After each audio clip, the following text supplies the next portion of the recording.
सदाक़ते इस्लाम कुछ भी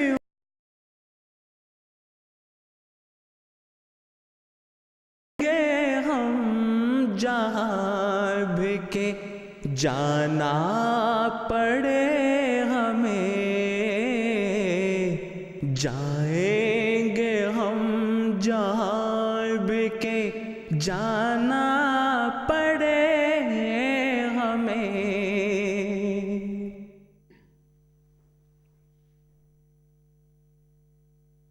Assalamu alaikum wa rahmatullahi wa barakatuhu. Welcome to another episode of Beacon of Truth, an interactive show in which we discuss the various contemporary issues surrounding our society and the latest news headlines and give it an Islamic perspective with the help of our panel. As usual, we will be discussing 3 articles in today's program. The first article is regarding a journalist from Charlie Hebdo, who's a Muslim woman who made some comments regarding Islam, namely stating that Islam is a religion that promotes violence. The second piece for today will be about heterosexual couples wanting to choose civil partnership over marriage. And the third article for today is about US parents who injected their children with heroin to help them go to sleep, so drugs as a whole. Today, the 2 panelists who shall be joining the discussion are to my left, immediate left, Abdul Qudus Arif Sahib, who is a professor at Jamia Ahmadiyya UK, the educational institute of the Ahmadiyya Muslim community. And to my far left, we have Raheel Ahmed Sahib, who is a final year student at the very same institute. Now then, let's begin our discussion with the first piece. Now, as I stated earlier, this journalist, this Muslim journalist herself, has claimed that Islam is a religion which promotes violence. Now, her quote is, "When we apply Islam to the letter, it gives Islamism. And when we apply Islamism to the letter, it gives terrorism." Now, my question to you today, panelists, is that what gives birth to fundamentalism or extremism? You see, the problem known as fundamentalism or extremism is a universal problem. It's not just faced by Muslims, but it's faced by the whole world. Now, what we see is that this is a problem that was prophesied by the Holy Prophet ﷺ 1400 years ago, when he states that a time will come upon people when there will be nothing left of Islam but its name, and nothing would be left of the Quran except its text. Their mosques will be full but void of guidance. Their scholars, we need to concentrate on this, their scholars, their so-called ulama, will be the worst of creatures of this world. They will be the source of disorder. Now, the second, the reason for fundamentalism or extremism is foreign policy mistakes, which the Khalifa of Ahmadiyya Muslim community, may Allah strengthen his hand, has extensively talked about. And recently in Canada, Huzur was invited to this university called York University, and I want to quote what Huzur said. He says that there is no doubt that such injustices have shattered the foundation of world peace and have enabled terrorist groups such as Daesh to take root and grow. These groups are now not just a threat to the Muslim world, but to all humanity. And if we truly want peace in our time, then we must act with justice. So the primary source of peace in the world is justice. Just picking up from where Raheel left off, Dania, was that in the entire world we find that extremism is on the rise. Maybe by Tuesday we'll find that another set of extremist ideologies has come into power, and I'm talking about the US elections as well. Altogether, we find that right-wing parties, there's a greater majority of people are voting for these parties to come, into power. We see it the case in Australia, in Holland, even here in the United Kingdom. So this extremism is not limited just to Islamic extremism. The reason, as Hazuri Aqdas Ayyadahullah Ta'ala bin Aziz, including the reason that Raheel just cited, another reason is that there was a credit crunch, and this left a great frustration within society, especially those individuals that are of the youth. They came out of university, with amazing degrees, but there was no job prospects for them. Instead of having a secure future, and they thought by studying further, going into higher education, they'll be securing their future even more. It never occurred. So that frustration went into unemployment, and they showed some sort of frustration. But the Muslim youth as well, especially, terrorist groups took this reason and exploited them by offering them amazing rewards in return of them joining these terrorist organizations. That's why Daesh and so-called Islamic State and other Al-Qaeda, all these people were successful, and I say successful very casually in inverted commas. It's because they allowed these individuals to come to them and offered them handsome rewards. This was the reason of their frustration because of the credit crunch, and that's why they went down towards an extremist path. And we know what's happened with extremism. It's led to unrest in the world, the insecurity of the world, especially in the West. Right, so what you're saying is that due to the whole situation, the global situation at the moment, Muslim youth are finding themselves in this predicament where they're finding extremism appealing to them in one sense. They've got a job prospect, right? If you're getting offered thousands of dollars per month for joining a society, leaving your country and joining that society, of course your frustration, you want to vent that frustration somehow, and they want to be employed. Hence, it's not just the Muslim youth. If any youth was offered that sort of luxury or reward, they'll willingly take it.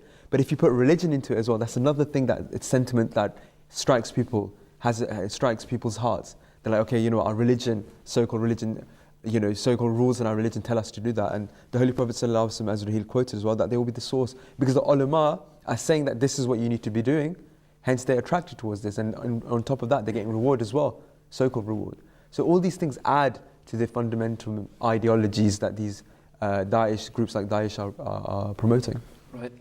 Well, especially nowadays when we hear the word extremism or terrorism, we associate it with a bearded Muslim man who has gone off and done something violent.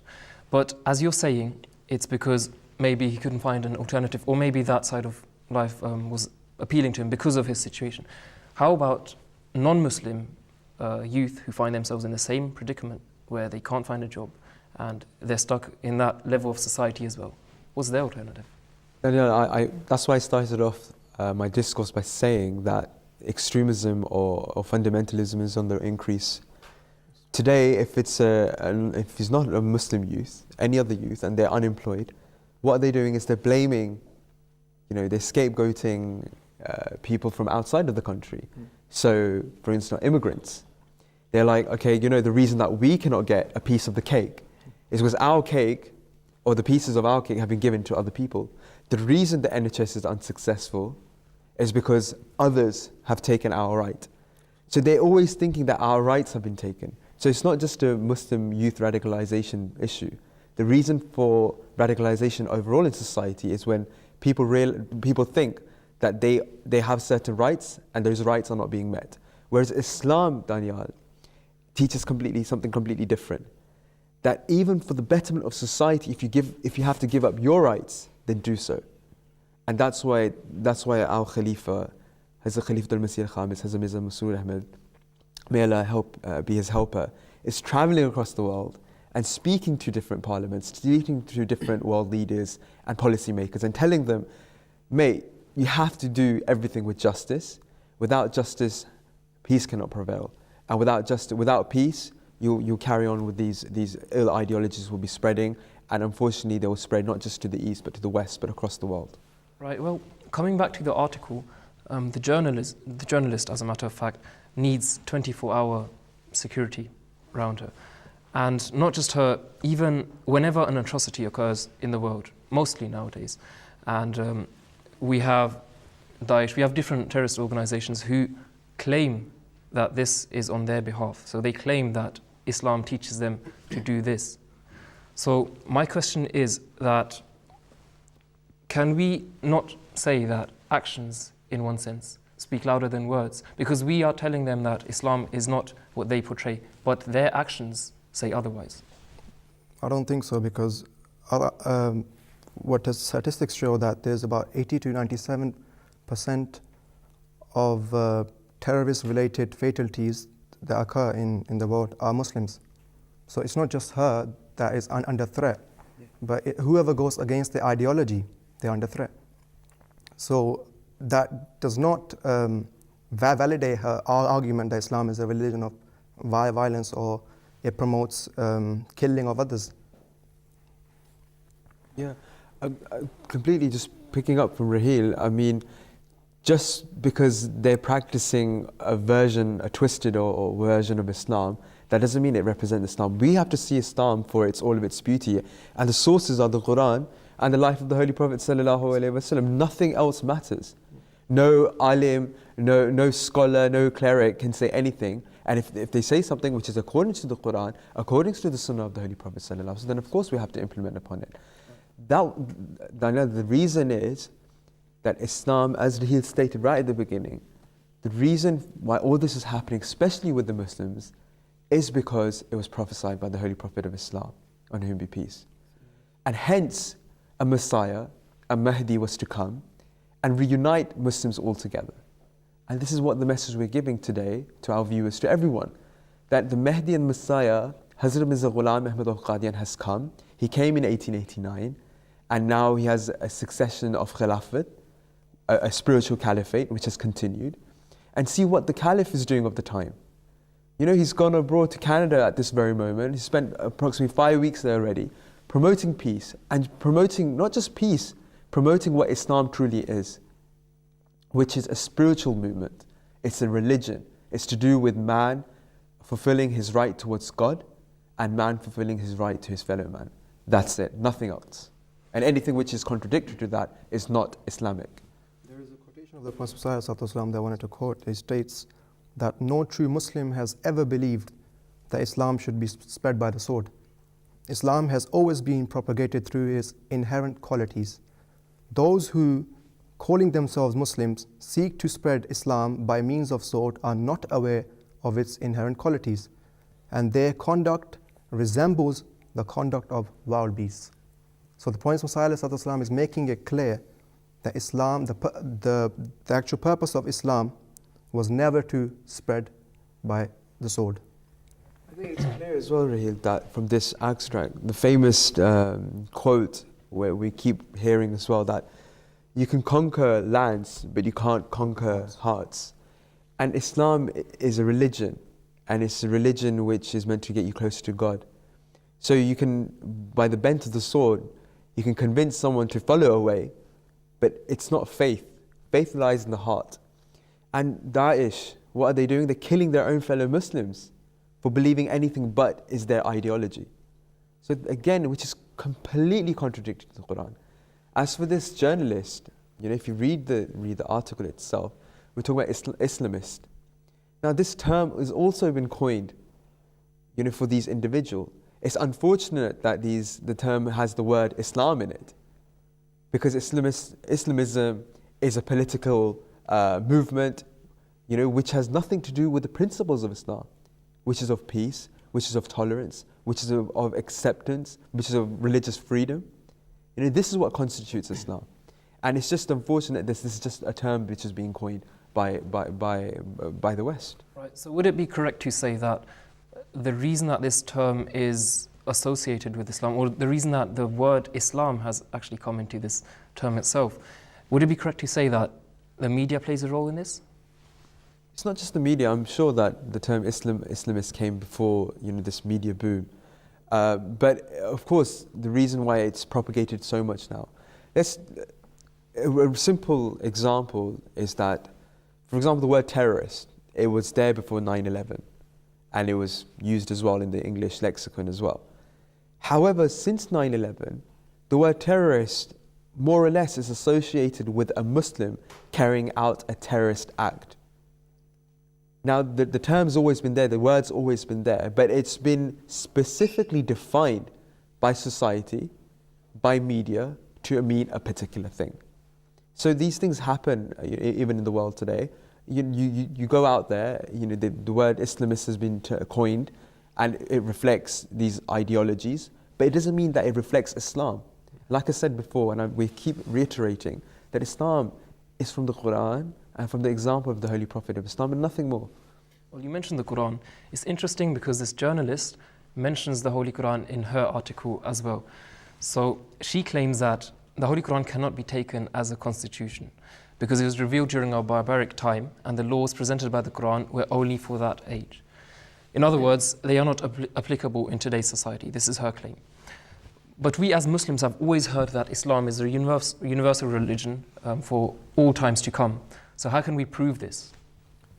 The so-called Islam that she talks about, if that's the Islam that she believes in, then of course it can't be applicable, even at the time of the Holy Prophet ﷺ or in our time. But Islam that we know of is the Islam that gives equal rights, values education, advocates justice, loyalty, and love for one's country. If that's the Islam we're talking about, then this Islam is applicable in every age. And Islam being a universal religion had to mention times of peace and times of war. So I think she gets this point from few of the verses that are mentioned in the Holy Quran that refer to war. Whereas in reality, those verses are talking about self-defense, not waging a war. Right. Well, we have a caller on the line from South Africa. We'll be taking his question, inshallah. Assalamu alaikum. Hello, assalamu alaikum. Wa alaikum salam wa rahmatullah. Hello, assalamu alaikum. Can you hear me? Yes, I can hear you. Can you hear us, Abdul Rahman Sahib? Hello. Assalamu alaikum. Can you turn the voice of your TV down, please? And speak from the telephone, please.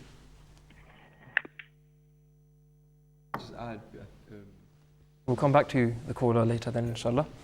She says that Quran, what was the quote that you read? That Quran's a constitution or? That the Quran cannot be taken as a constitution. I completely disagree with her at this point.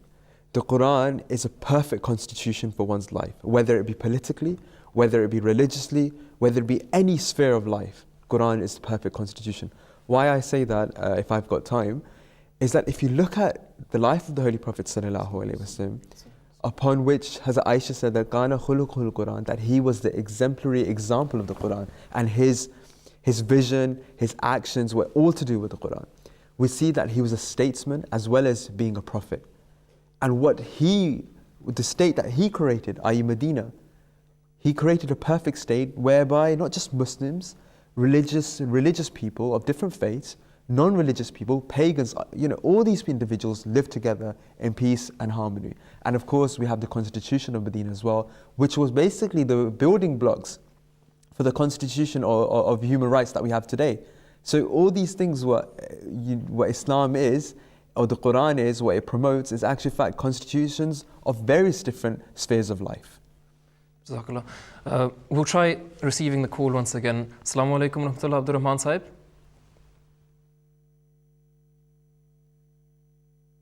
Okay, well, right, so we'll move on. So what you're trying to say is that the Holy Quran envelops the whole sphere of life, as in politically, socially, religiously, spiritually, in that sense. Yeah. We also have a comment on Twitter.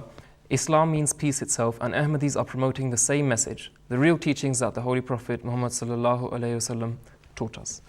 Now then, let's move on to our second piece for today. And before we go on to this, I'd like to mention that we will also be having callers for this topic, inshallah, during the show, but they do not represent the views of MTA International. And remember, viewers, you can call in or you can leave your questions with us on Twitter, Instagram, or our email.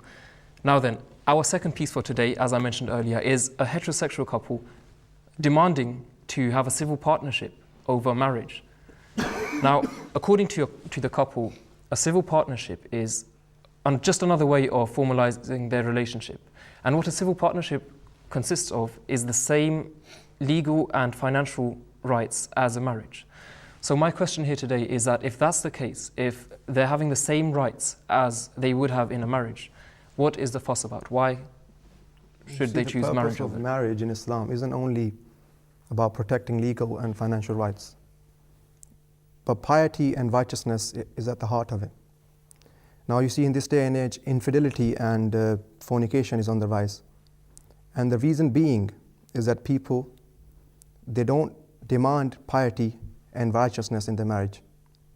So if you take God out of equation, this is what you can't come up with: infidelity and fornication.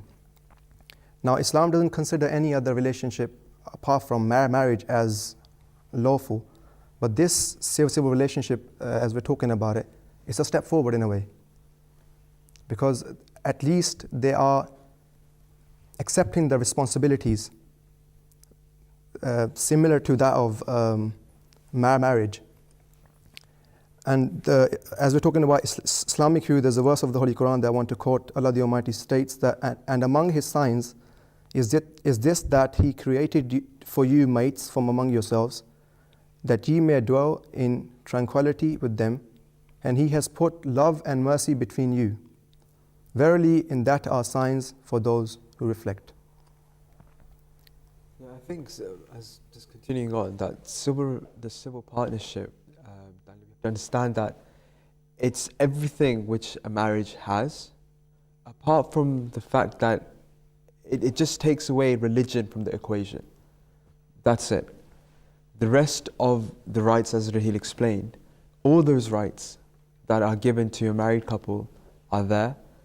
The one only being that, you know, if there was a divorce that was to happen because a partner had fornicated, that wouldn't be legitimate in a civil partnership. But apart from that, everything else is the same. But the argument, Daniel, is that marriage itself is a sanctified bond between a husband and wife.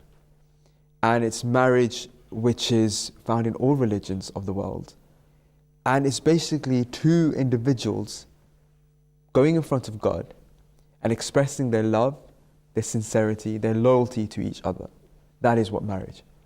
But the reason why marriage is so sacred is because you're doing it for the pleasure of God.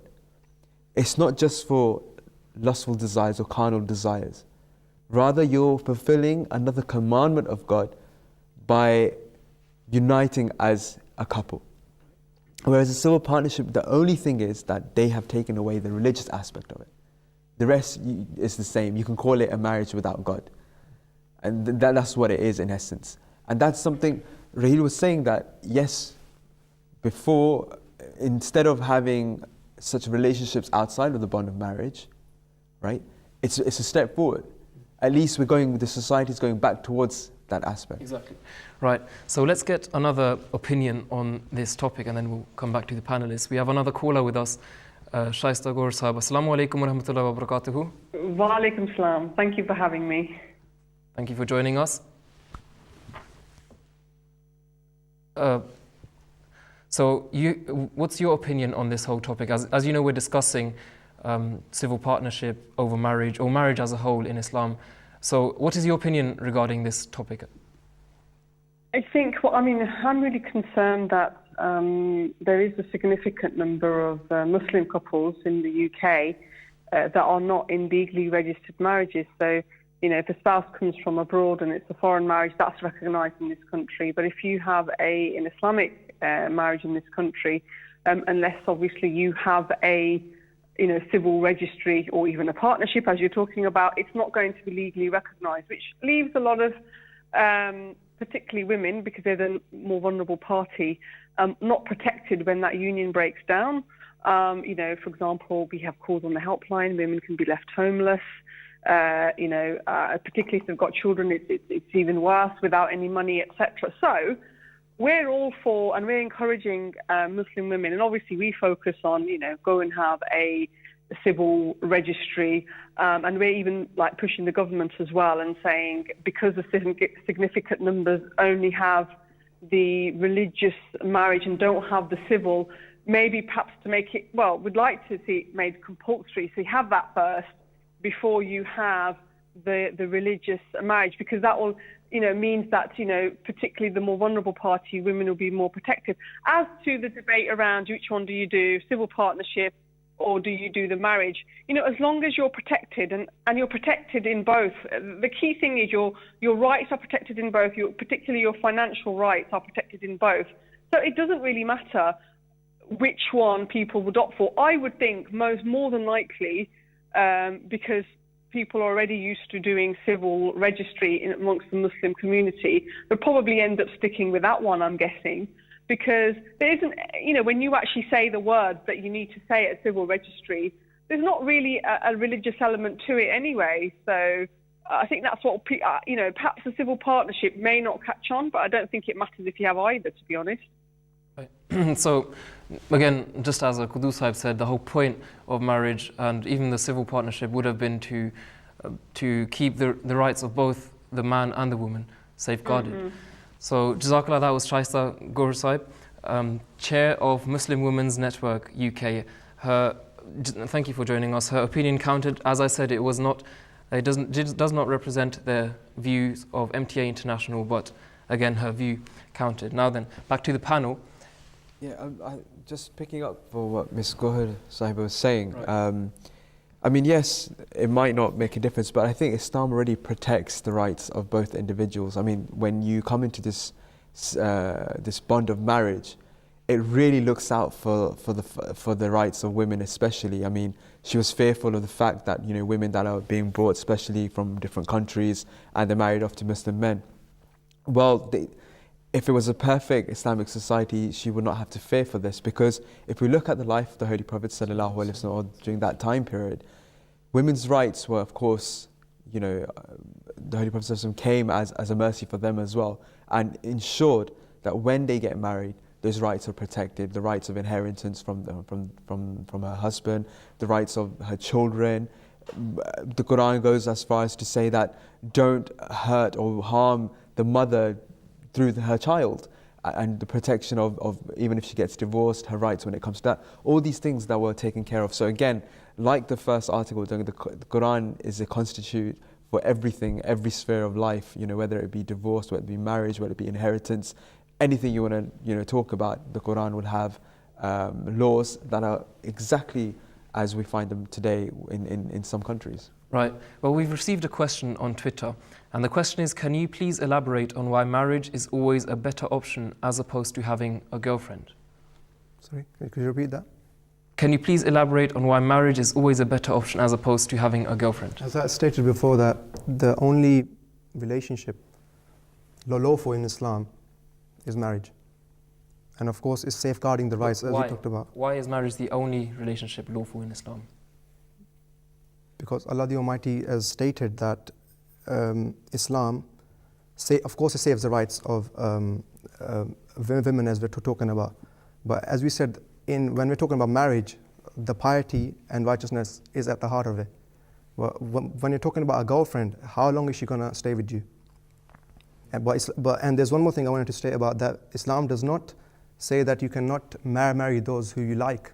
And there's a verse of the Holy Quran which I wanted to quote, that Allah the Almighty says, "And there shall be no blame on you in throwing out a hint regarding a proposal of marriage to these women, or in keeping their desire hidden in your minds." Then Allah the Almighty states that, "But make not a contract with them in secret." So Allah the Almighty says that if you do like someone, then there's a lawful way of going by it. You can speak to your parents about it, and they can then sort that out for you.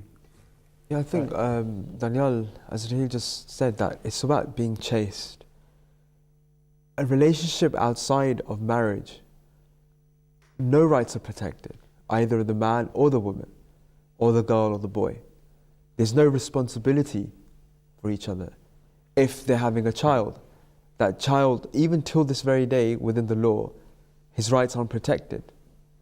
The father's not responsible for his upkeep, nor the mother has to struggle herself. We know how society, especially around us, is working, where those that are left behind, single mothers, they're doing the worst in society. Their children are unfortunately doing the worst in society because of the situation. I'm not saying that it's all to do with marriage, relationship outside of marriage, but this is one aspect as well. Islam, what it does is, it's a pragmatic religion. It looks at the outcome of everything. So instead of drawing the line 10 years later, it draws the line here that not even to get into that scenario or situation. Right. So it discards it completely. Right. And it's important that we realize that marriage itself is a very holy and sanctified bond. There's no harm in getting married early. You don't have to be 30 plus to get married. You can get married at a marriageable age. You can be 18, 19, there's no harm in that. But Islam just says that these illicit relationships go outside of the sphere of Islam. There's should be, there's no grounds of each other's protection of each other's rights. So Islam does not allow that. That's what it is. So I guess that answers one of the questions we had from Twitter as well, where he states, am I correct in thinking that marriage safeguards rights of women more than being simply in a relationship without marriage? So we also have a comment on Twitter, which is that it appears to me that a civil partnership is merely a legal agreement, whereas a marriage is an eternal relationship built upon trust and understanding. But another question arises here. Why is marriage compulsory? We understand why it's sacred and why if you want a relationship, then marriage is the way forward. But why is it compulsory? What if someone does not want a relationship in their lives at all? Well, there's a very famous hadith of the Holy Prophet ﷺ where it says that nikah is my sunnat, it's my practice, so follow my practice. And whoever does not follow this practice, it's wrong for them not to. So if we look at the lives of the prophets, not just of the Holy Prophet ﷺ, but other prophets as well, they've always have gone down this route where they've actually got married and had progeny, a lawful progeny as well. So I think it's just one of those things that, first of all, if you look at the inherent nature of man, it desires partnership. It desires love. It desires compassion. It desires this feeling of mutual love. And the best way of doing that is through marriage. So it's something which is very heavily emphasized within Islam and other religions as well. And you realize that majority of women, if you speak to them, they always are looking forward to getting married. They plan for that day and etc. So it's something which is, I think, has been inherent within nature. And since the time of Adam, who wedded Eve, this practice has been continued to this very day, and it's across the world. So it's something which is apparent in all tribes, all communities, all religions. That's why the Holy Prophet ﷺ states that there is no foundation that has been built in Islam more loved by Allah than marriage. Jazakallah. Importance. Well, I guess that sums it up perfectly. Let's move on to our last piece for today, which, as I stated, is regarding drugs. Now, the article stated that US parents were charged for giving heroin to their children. Now, the parents claimed that they injected this heroin into their children to help them go to sleep. Now, discussing this article, we'll be looking at two aspects as such. Firstly, the drugs aspect, and then secondly, the role of parents. So regarding drugs, this seems to be a hot topic. It keeps popping up everywhere. But there's a confusion for the youth of today, especially Muslim youth, because there is no such thing as the word drugs or heroin or cannabis mentioned in the Holy Quran to ban it, or in the Sunnah or in the Hadith of the Holy Prophet ﷺ as such. So what's our view on that? Abuse of drugs is one of the most prominent issues that we face today in our society. And it's said that about 2 million people die a year because of that. And that's why the Holy Prophet ﷺ, because he was the direct recipient of the Holy Quran, the word that's been used there in the verse of the Holy Quran is al-khamr. And he is the one who's the best at explaining it. And he says that Ibn Umar relates that the Holy Prophet ﷺ said that every intoxicant is khamr and every intoxicant is forbidden.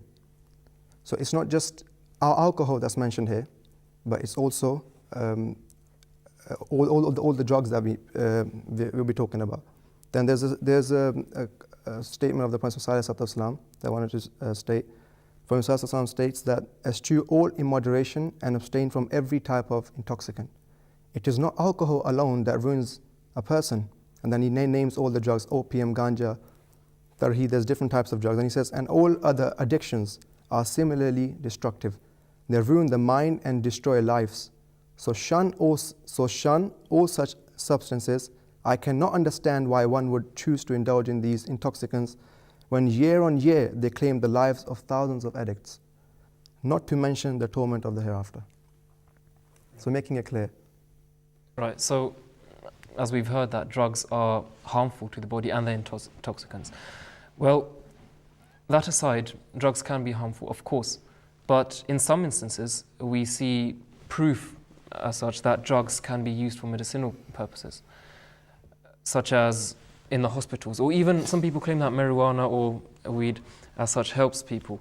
So what's our answer to that? If it's beneficial in one sense, then why should we not use it? Daniel, of course, there's drug abuse, even taking an overdose of paracetamol, that can have an adverse effect on the body.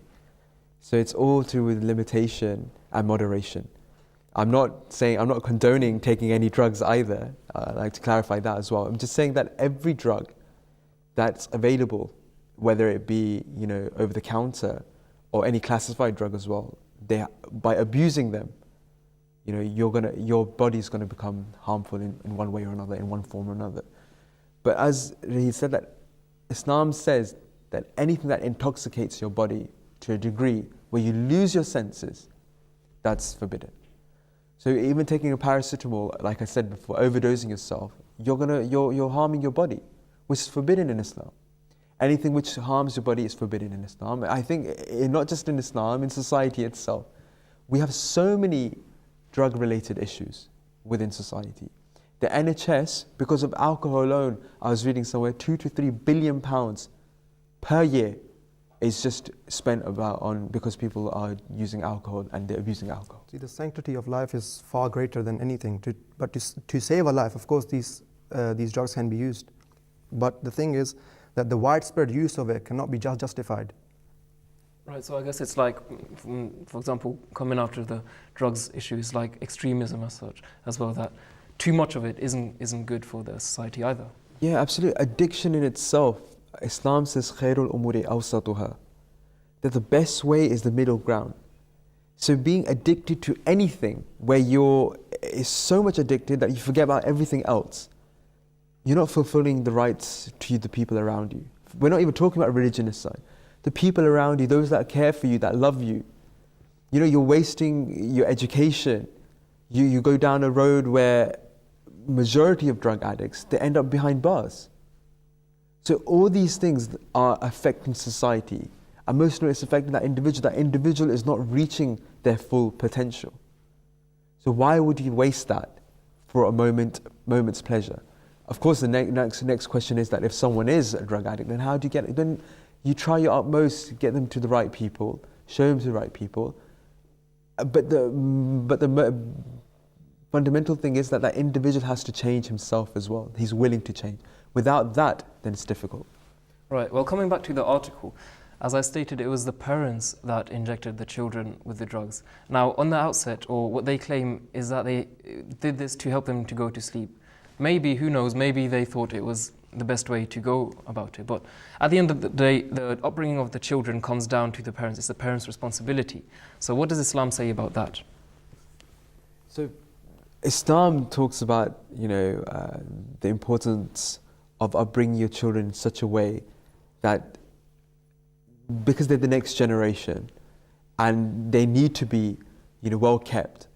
So of course it doesn't, no society, whether it be religion itself, will say that do this to your children.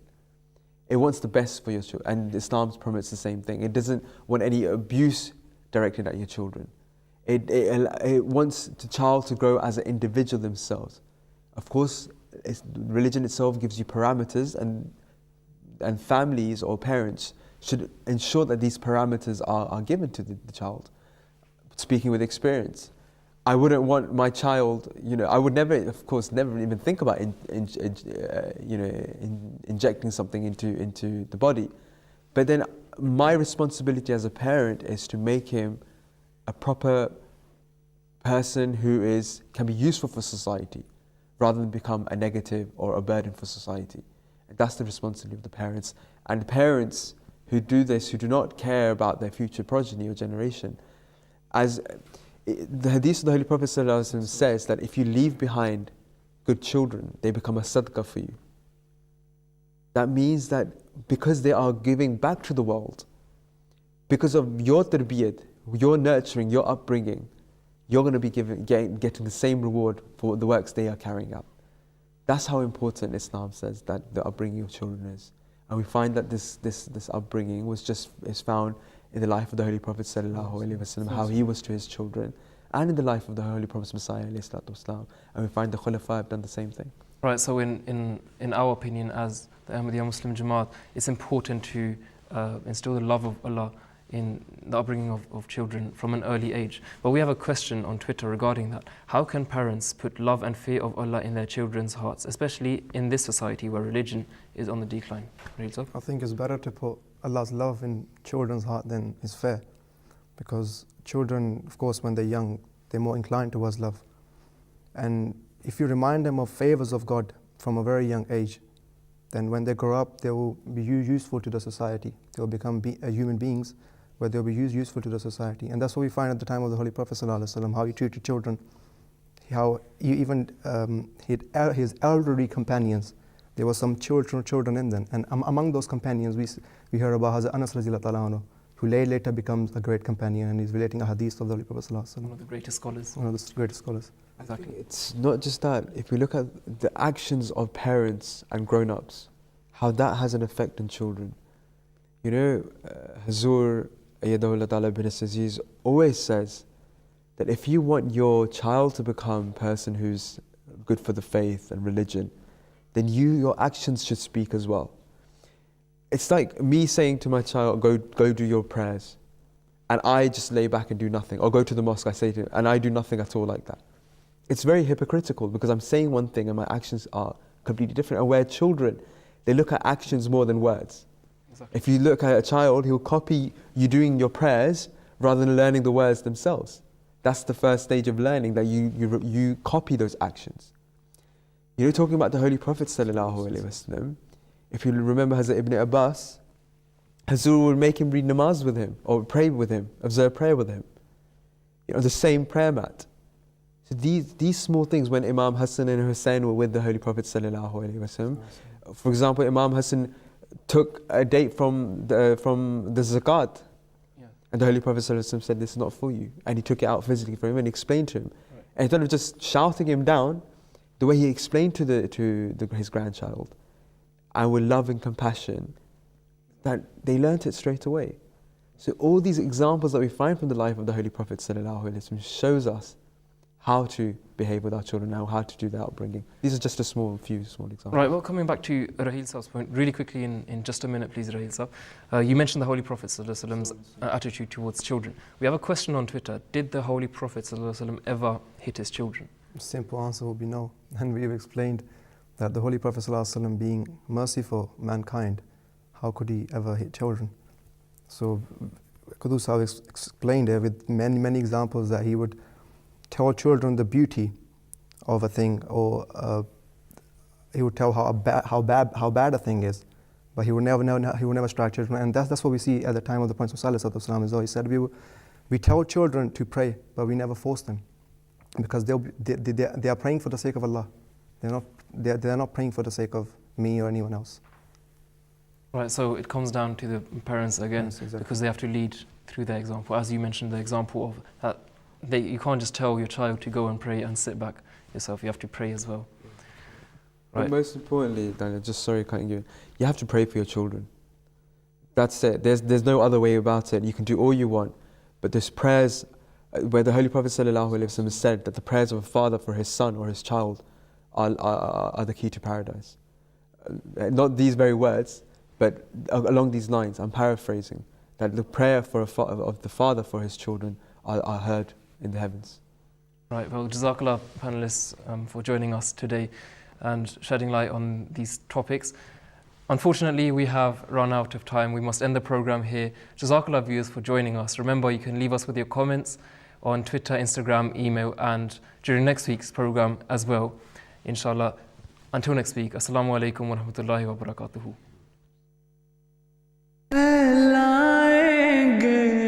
सदाक़ते इस्लाम कुछ भी हो, जाएंगे हम जहाँ भी के जाना पड़े हमें, जाएंगे हम जहाँ भी के जाना